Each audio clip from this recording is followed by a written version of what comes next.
পরিণীতা ধারাবাহিকে দেখেছিলাম আমরা পারুল রায়ান দাদুর আদেশে রাস্তায় ঘুরে বেড়াচ্ছে, বের করে দিয়েছে বাড়ি থেকে।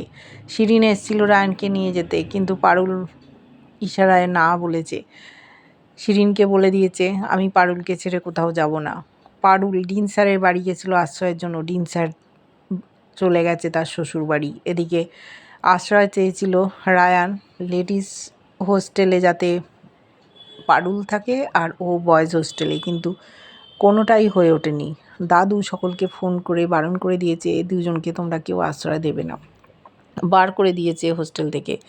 ওদিকে পারুল বাস স্ট্যান্ডে বসে থেকে জল খেতে গিয়ে বিপদে পড়েছে। কিছু গুন্ডা ছেলে ওর ওপর চড়াও হয়েছিল, কোনো রকম বেঁচে যাচ্ছিল, কিন্তু সঠিক সময় রায়ান গিয়ে বাঁচিয়ে দিয়েছে পারুলকে। দাদু চিন্তা করছে, ঠাম্মি বলছে তুমি ভুল করলে না তো, যদি ওরা বিপদে পড়ে তখন নিজেকে ক্ষমা করতে পারবে। উনিও খুব চিন্তায়, বলল কতক্ষণ আর থাকবে, ঠিক বাড়িতে আসবে, কিন্তু ওরা তো বাড়ি ফিরছে না, এবার কি হবে। বাড়ির ছেলেদের পাঠিয়েছে ওদের খোঁজার জন্য, ওরা কি আদৌ বাড়ি আসবে, দেখতে থাকবো।